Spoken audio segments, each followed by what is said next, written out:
اللہم صلی علی محمد و آل محمد و اجل فرجہم اجمعین۔ سورہ مبارکۃ الفاتحہ نظر تمام شہدائے کربلا و اسیران کربلا و راہ وقوف و شام و ذریت امام حسین علیہم السلام۔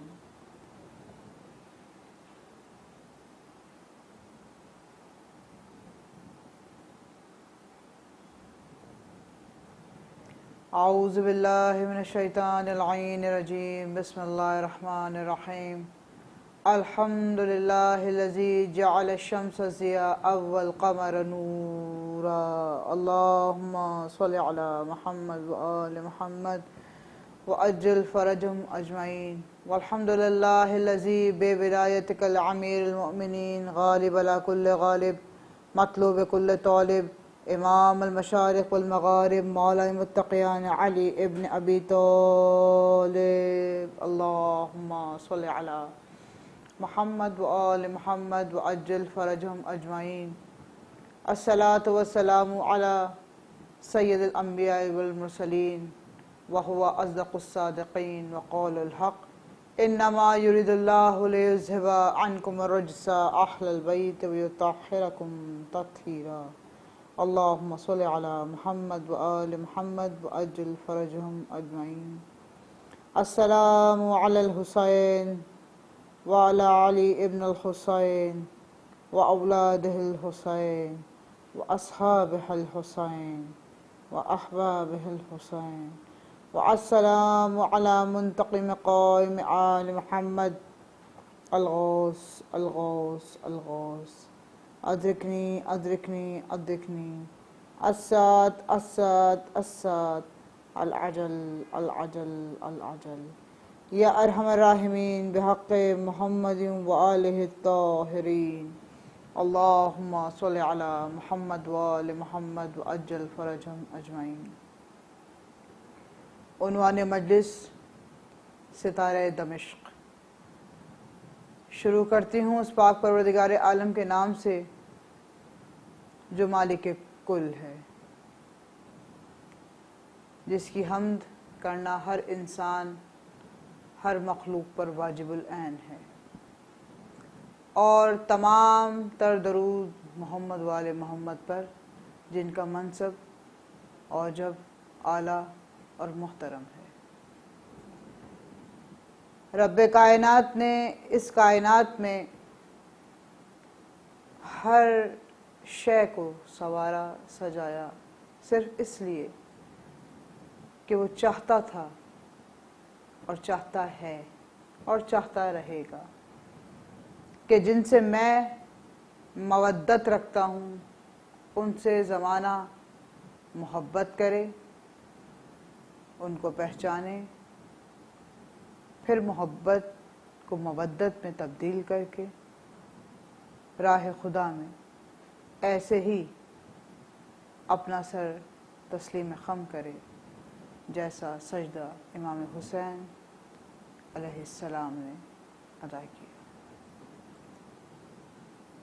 اللہ رب العزت نے قرآن پاک میں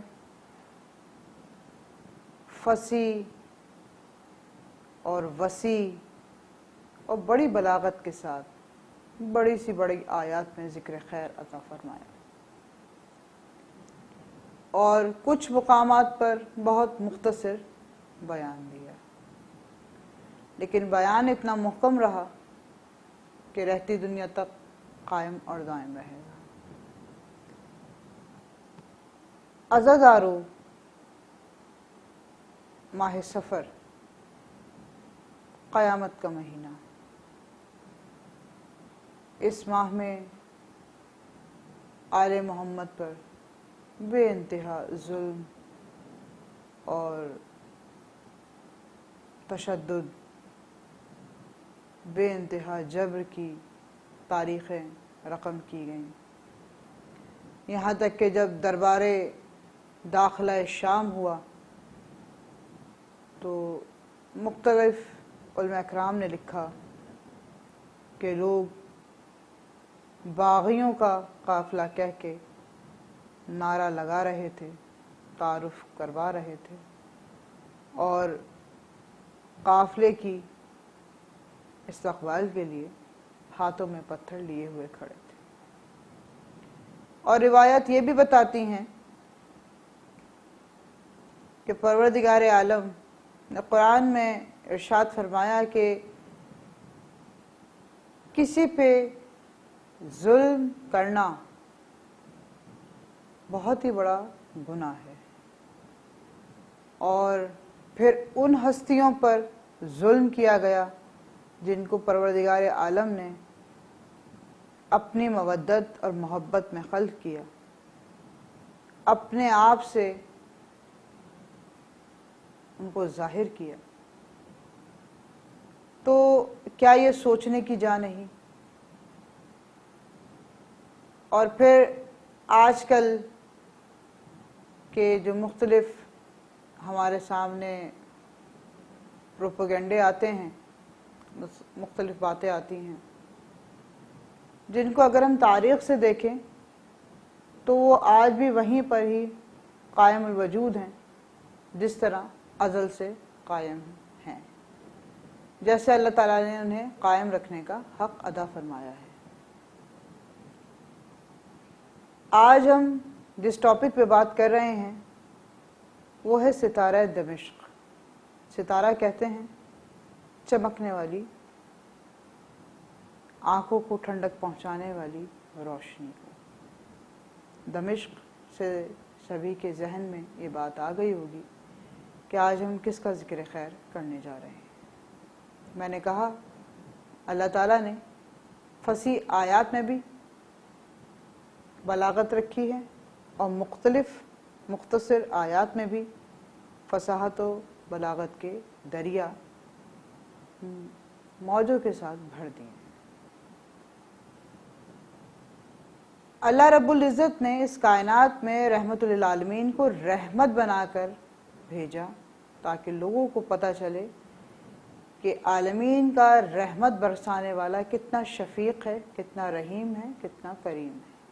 اور چونکہ اس نے یہ نصیحت کی کلام بلاغت کے تحت کہ جتنا میں رحیم رحمان ہوں اتنا وہ ذات الہیہ بھی رحیم اور رحمان ہے، اور میرا خانوادہ جو محمد و آل محمد اس دنیا میں قائم ہے وہ آج سے نہیں، اس وقت سے ہیں جب کائنات خلق بھی نہ ہوئی تھی، اور اس وقت تک رہیں گے جب کائنات ختم ہو جائے گی، لیکن یہ ہمیشہ قائم اور دائم رہیں گے۔ اسی لیے آج بھی ہمارے وارث ہمارے مولا پردہ غیبت میں موجود ہیں، کیونکہ اللہ تعالیٰ نے وعدہ کیا ہے کہ میں ان کو ایسے ہر شک و شبہات سے باز رکھوں گا جیسے باز رکھنے کا حق۔ اب چونکہ لوگ اپنی تسلی کے لیے رحمت کو یا عالمین کو کسی بھی زمرے میں جوڑ لیں تو فقط ان کی تسلی ہے۔ آپ سکین کے ساتھ ہے لگا لیں تو تسلی میں سکینہ آپ کے لیے ہے، اس ذات کو آپ کی اس ترمیم سے کوئی فرق نہیں پڑتا۔ آپ حسین کی جگہ سواد کی جگہ سین لگا لیں اور حسین بنا لیں، اس سے شہنشاہ رب وفا کو کوئی فرق نہیں پڑتا۔ تاریخ جہاں ہے وہیں رہے گی۔ معراج رسول خدا علی مرتضیٰ سے جو منسوب ہوئی اور لوگوں نے بڑی فضیلت کے ساتھ اس کو مزید بیان کیا، تو ایک معراج کربلا کے میدان میں بھی ہو رہی ہے، بس فرق یہ ہے وہ بستر رسول ہے، یہ سینہ یمنا رسول اللہ ہے۔ وہاں پہ سونے والے علی مرتضیٰ ہیں اور یہاں پہ سینے پہ سونے والی اولاد سید مرتضیٰ ہیں۔ فرق یہ ہے وہ تلواروں کی چھاؤں میں سوئے تھے، یہ تیر و تبر کی چھاؤں میں سو رہی ہیں۔ یہ معراج بتائی گئی ہے کہ اس خاندان کا بچہ ہو، بوڑھا ہو، جوان ہو، سب کی معرفت یکساں ہے، سب کی فصاحت بلاغت یکساں ہے۔ جناب سکینہ بنت الحسین تاریخ کا وہ نام کہ بے شک مذہب شیعہ ہی نہیں، جس کے دل میں درد ہوگا وہ اس نام پر اپنی آنکھوں میں آنسو ضرور لائے گا۔ آپ سن صیغہ بڑھا کے بتاؤ یا قدیم کر کے مزید بتاؤ، اس سے اس ذات کو کوئی فرق نہیں پڑتا۔ یہ تاریخ جیسی ہے ویسی رہے گی، کیونکہ اس تاریخ کا حفاظت کرنے والا میں اور آپ نہیں، کائنات کا مالک ہے، جس نے کہا ہے میں حفاظت کروں گا، اور انما کے صیغے میں اس نے لیا ہے۔ میرے اور آپ کی کوئی بھی لائن اضافی لکھنے یا کم کرنے سے ان ہستیوں کی فضیلت میں، اہمیت میں، خاصیت میں کوئی فرق نہیں پڑے گا۔ ہاں، فرق ہمیں پڑے گا، ہمارے اعمال کی کٹوتی بھی ہوگی، ہمارے اعمال میں اضافہ بھی ہوگا، کیونکہ پہلی ہی بات کہہ دی گئی کہ اللہ تعالیٰ لامحدود ہے، اور وہ جس کو چاہ رہا ہے، جس کو اپنا محبوب بتا رہا ہے، جس کے خاندان کی مثالیں پورے قرآن پاک میں دے رہا ہے، اور رسول نے بھی اپنی حدیثوں میں اس چیز کو شامل رکھا ہے، اور ائمہ نے بھی اپنے اقوال میں بار بار بتایا ہے، تو آپ سوچئے کہ کیا ہم اس تاریخ میں ہیل جول کر کے لوگوں کے ذہنوں کو بھٹکا سکتے ہیں؟ 24 ذی الحج 56 ہجری میں جناب سکینہ بنت الحسین دنیا میں ظاہر ہوئی، اور جب کربلا پہنچی تو حساب لگا لیجئے کہ 4 سال کی موجود تھی۔ سامنے تمام خانوادے کو دیکھا، اور چونکہ پروردگار عالم نے اپنے اس کلام میں اس سورے کو بہت زیادہ اہمیت دی کہ بڑا سورہ ہو یا چھوٹا سورہ ہو، اس کی فصاحت و بلاغت کسی بھی درجے پہ کم نہیں ہوتی، رفتار پھیلتی ہے۔ تفسیر پھیلانے کا نام آل محمد ہے۔ جیسے رسول خدا کو یہ طعنہ دیا جاتا تھا کہ ابتر ابتر ابتر، تو پروردگار عالم نے قرآن بلاغت میں ایک ایسا سورہ دے دیا جسے سورہ کوثر کہا جاتا ہے۔ قرآن کا مختصر ترین سورہ، لیکن فصاحت و بلاغت نہج پر پہنچی ہوئی ہے، جس کے لیے اگر یہ کہا جائے ابتر کا پتہ سورہ کوثر سے چلے گا، کوثر کا پتہ تم کو قرآن سے چلے گا، تم چاہتے ہو تم کو ملے علم کا ساغر، وہ علم تمہیں در آل محمد سے ملے گا۔ عزادارو، یہ علم کیا ہے؟ یہ فصاحت، یہ بلاغت کیا ہے؟ عین لام میم کیا ہے؟ عین سے اگر آلہ لے لیں تو لام سے لا ریب بھی ہے، لام سے لا ریب ہے تو میم سے مالک کائنات بھی موجود ہے۔ اللہ تعالیٰ نے ایک کے بعد ایک تسلسل کو قائم رکھا ہے، اور اس نے بتایا ہے کہ چراغ چھوٹا ہو یا بڑا ہو، روشنی بھرپور دیتا ہے۔ میدان کارساز میں جناب سکینہ کا کردار سب سے زیادہ واضح ہے، اور 11 محرم کے بعد جناب سکینہ کے مصائب بھی سب سے زیادہ واضح ہیں۔ عزیزوں، تھوڑی دیر کے لیے سوچیے، جس بچی نے باپ کو اپنے سامنے قتل ہوتے ہوئے دیکھا، 13 ضربوں کے بعد باپ کا سر جسم سے جدا ہوتے ہوئے دیکھا ہو، اس بچی کی آنکھیں کیا حیرت زدہ نہیں ہوں گی؟ معصومہ ہیں، یہ بھی بلاغت بتا دوں مصائب پڑھتے ہوئے، جانتی ہیں حقیقت یہ ہے بابا یہ بتا کے گئے تھے، لیکن کیا ان کے سامنے وہ لوگ اچھے کردار کے حامل ہوں گے جنہوں نے ان کے باپ کو 3 دن کا بھوکا پیاسا میدان کربلا میں شہید کر دیا صرف اس وجہ سے کہ وہ صلاۃ قائم کرنے آئے تھے، وہ صلاۃ کا پرچاچار کرنے آئے تھے، وہ یہ کہہ رہے تھے عبادتیں کرو مگر روح کے ساتھ کرو۔ اور پھر 11 محرم سے اس بچی کے ساتھ کیا روش رہی کہ راوی ناقل ہو گیا، حمید ابن مسلم یہ لکھتا ہے کہ مستقل اس بچی پر تشدد تھا، کچھ نہ ہوتا تھا تو بچی کی کمر پہ تازیانے مارے جاتے تھے، کوئی کام نہ ہوتا تھا تو بچی کے سامنے گرم پانی پھینکا جاتا تھا، میلوں راہوں کے اندر کانٹے بچھائے جاتے تھے اور بچی کو اس پہ چلایا جاتا تھا۔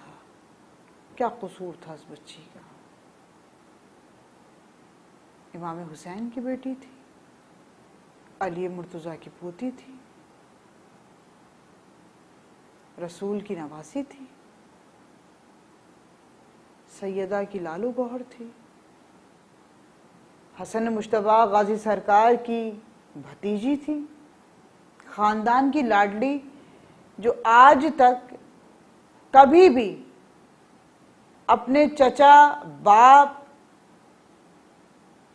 کی گود سے، بھائی کی گود سے اتر کے، جس نے کبھی زمین کو نہیں چھوا ہو، جس کے پیروں کے تلووں نے کبھی زمین کی گرمی برداشت نہ کی ہو، آج بغیر باپ کے اس پہ اتنی یتیمی طاری کر دی گئی کہ لوگ اس کو دیکھ کے ہنس رہے ہیں، کنیزی میں مانگ رہے ہیں۔ یہ آپ کی روش تھی، یہ روش کی اولاد یزید نے، خود یزید نے کیا کمایا؟ کچھ نہیں، علاوہ چند اشرفی کی ٹھیکریوں کے کیا کمایا؟ تم نے آل محمد کو اتنا زیادہ ظلم اور جول میں رکھا کہ پس پشت ہاتھ بندھے ہیں، ماں بہنوں کے سروں پہ ردائیں نہیں ہیں، اس کی پوتی جس کی خود پھوپھی شام اور کوفے میں چادریں تقسیم کرتی ہو، بچی کو مستقل تماچے پڑ رہے ہیں، بچی کبھی باپ کو پکارتی ہے، کبھی چچا۔ حمید ابن مسلم کہتا ہے کہ جب رات کا بھی پہر آتا تھا اس بچی کو سکون نہیں ہوتا تھا، اس بچی کی کوشش ہی ہوتی تھی میرا تھوڑی دیر کے لیے گلا کھلے، ذرا سا پانی ملے، میں جا کے بھیا سید سجاد کی بیڑیوں پہ پانی ڈال دوں، کیونکہ میرا بھائی بہت بھاری طوق کے اندر قید ہے۔ ہڈیاں گل گئی تھی مولا سید سجاد کی، غیور مولا۔ جب یہ بچی کنیزی میں مانگی گئی تو بھائی کے دل پہ کیا گزری ہوگی۔ اس بچی کا امتحان لیا گیا، اس بچی سے پوچھا کیا تیرا باپ تجھ سے کس طرح پیار کرتا تھا؟ کہا فجر کے بعد وہ مجھے گود میں بٹھاتا تھا، میرے سامنے خرمے پیش کرتا تھا، میرے سر میں شفقت کا ہاتھ پھیرتا تھا۔ کہا تیری لبیں چیری ہوئی کیوں ہیں؟ کہا میرے باپ نے مجھے بالیاں پہنائی تھی، ظالم نے کان کھینچ کر لبیں چیر کے بالیاں اتاری۔ کہا تیرا کرتا کیوں جلا ہوا؟ آپ سوچئے آل رسول 700 کرسی نشین اغیار کا مجمع، بازار شام بھرا ہوا مجمع سے بچی سے سوال ہو رہے ہیں، چھوٹی چھوٹی زبان سے بچی کہہ رہی ہے میرا کرتا اس لیے جلا کیونکہ میں بھیا سید سجاد کو بچانے گئی پھوپھی کے ساتھ، خیمے میں آگ لگی، ایسے ہی جیسے میری دادی کے گھر کو آگ لگائی گئی تھی۔ کون سے دل تھے؟ پوچھا تیرے پیروں پہ چھالے کیوں ہیں؟ کہا جب میں چلتے چلتے رک جاتی تھی اور میرے ساتھ تمام بیبیاں رکتی تھیں اور بیبیوں کے رکتے کے ساتھ ہی باقر کا گلا کھچتا تھا اور پھر میرے بھائی سید سجاد کا گلا کھچتا تھا تو مجھے شمر تازیانے مارتا تھا۔ کہا تیری کمر سے خون جاری ہے؟ کہا ہاں۔ مجھے بغیر چادر کے، بغیر مہار کے اونٹ کی پشت سے باندھا گیا۔ راوی ناقل ہے جس کو جناب سکینہ بنت الحسین اتنے ظلم کے بعد بھی فصاحت و بلاغت کا خطبہ دے رہی تھیں تو دربار شام میں سناٹا تھا اور وہ یہ کہہ رہی تھیں کہ ہم نے کتنی بھی اذیت دے لو، ہم نے اللہ سے وعدہ کیا ہے جس میں اللہ راضی اس میں ہم راضی، جس میں اللہ تیری رضا اس میں آل محمد کی رضا۔ بچی کا امتحان لیا گیا، باپ سے محبت ہے بلا لے۔ کہا کہاں ہے بابا؟ کہا وہ رکھا ہوا ہے تخت پہ ایک تشت، اس میں تیرے لیے خرمے ہیں، جا کپڑا ہٹا لے۔ اب جناب سکینہ نے بھائی کا چہرہ دیکھا، پھوپھی کا چہرہ دیکھا، باقر علوم کی طرف آس اور یاس سے دیکھا۔ گلے کی رسی کھولی گئی، پیروں کی رسی کھلنے سے خون کا فوارہ جاری ہوا، پیروں کے نشان زمین پہ پڑے، زمین نے نشان پوشیدہ کرنے شروع ہوئے۔ تمام مجمع دیکھ رہا ہے۔ جناب سکینہ چلتی ہوئی اس تشت کے پاس گئیں، ابھی کپڑا نہیں اٹھایا۔ کہا بابا، بابا یہ کہتا ہے کہ تمہیں امتحان دینا ہے۔ بابا میں بھیا سید سجاد کے پاس کھڑی، بابا تم یہیں ہو نا؟ بابا سکینہ کے پاس آؤ، ماں جائی تمہیں بلا رہی۔ جناب سکینہ وہاں سے اٹھ کر بھیا سید سجاد کے پاس گئیں اور جا کے کھڑی ہو گئیں اور کھڑی ہو کے ایک دفعہ دادا علی مرتضیٰ کو کہا یا علی مدد، دادا مجھے ہمت دیں، میں اپنے بابا کو بلانے جا رہی ہوں۔ پھوپھی اماں کے پاس دادا آپ آئے تھے، آج میں اپنے بابا کو خود بلانے جا رہی ہوں۔ جناب سکینہ نے ایک نگاہ تشت پہ کی اور کہا اے سید مظلوم کربلا، آپ کو آپ کی بیٹی جلے ہوئے دامن کا واسطہ دے کے بلا رہی ہے، آ جائیے میری آغوش میں آ جائیے۔ تاریخ شاہد ہے، مولا کا سر تشت سے اٹھا، پورے دربار نے دیکھا۔ دربار نے یہ منظر جیسے ہی دیکھا، جناب سکینہ کا استغاثہ دیکھا، پورا دربار زار و قطار رو رہا تھا۔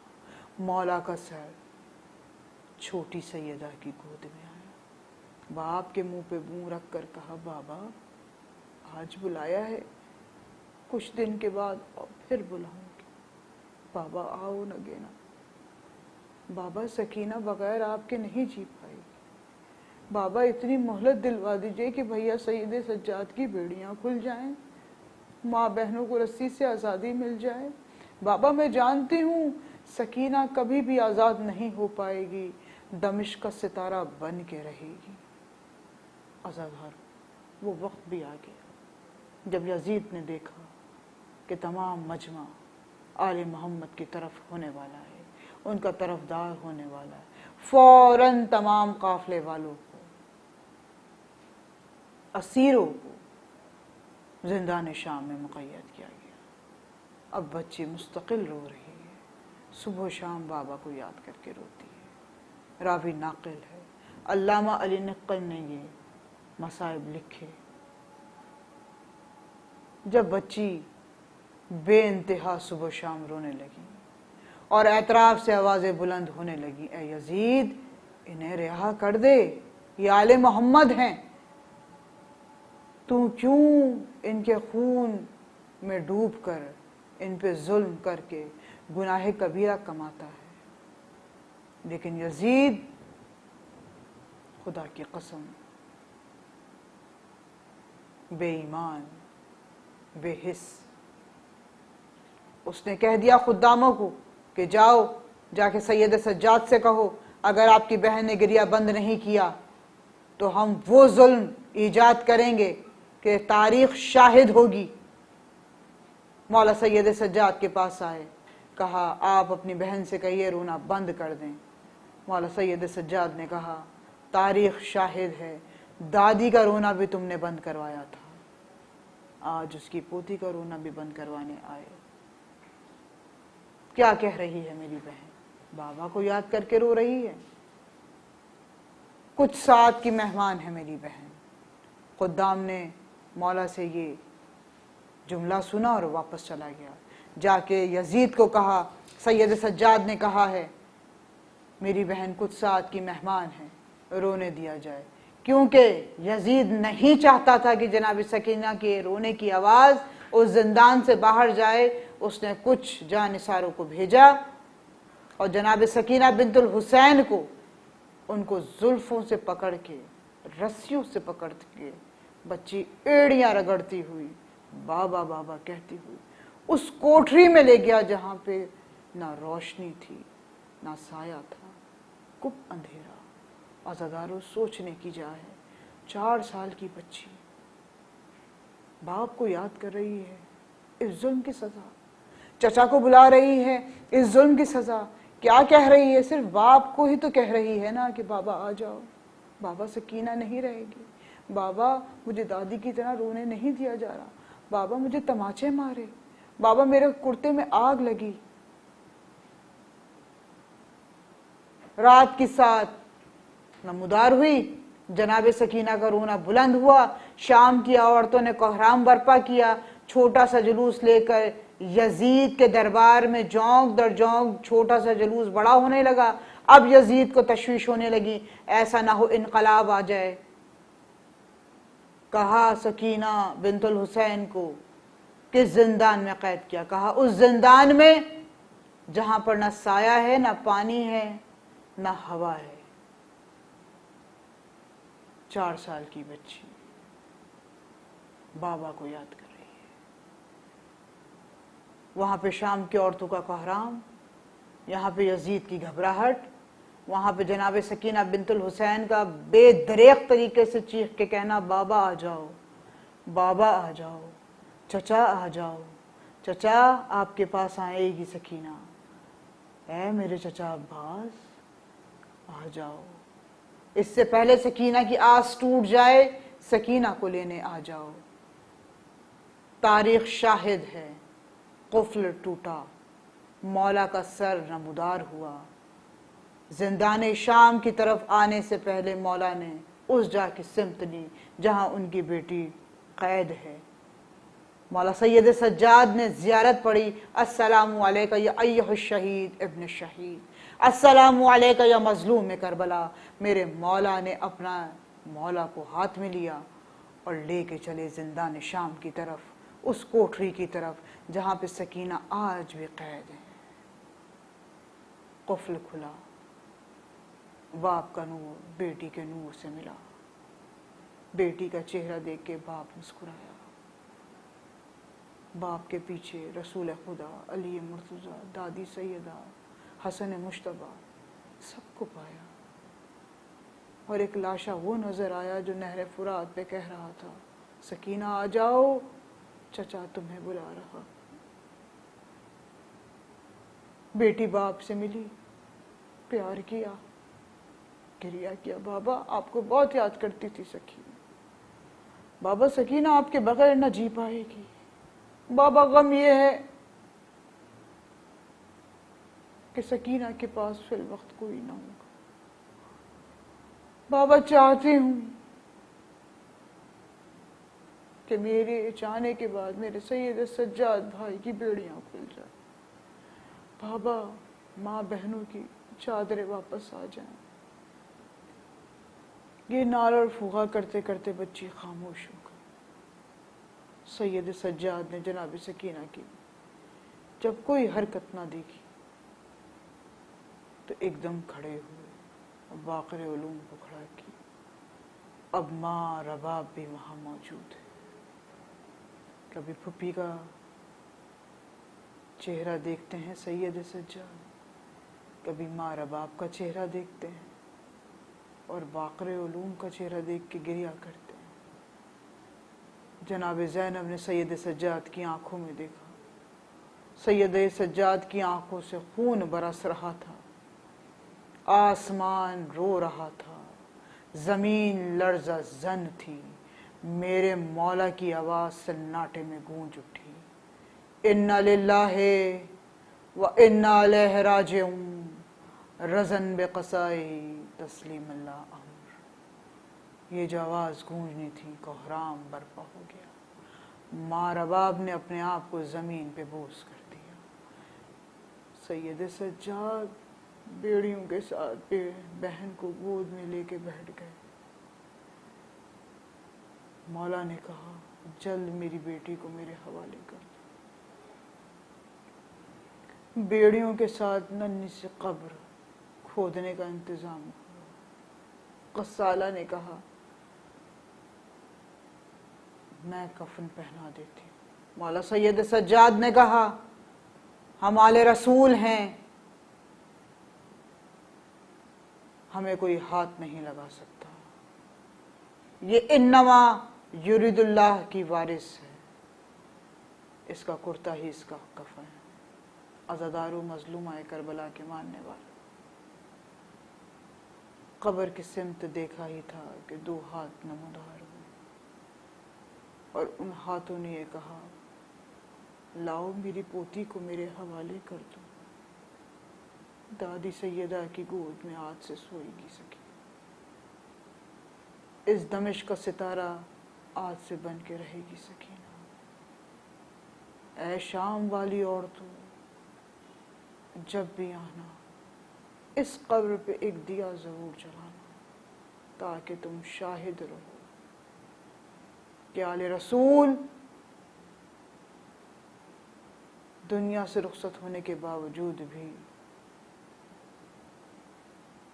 روشنی پہنچاتے ہیں، فیض پہنچاتے ہیں. الا لعنت اللہ علی القوم الظالمین و مقصرین، لعنت اللہ علی قاسبین، فسیعلم الذین من ینقلبون منقلبون.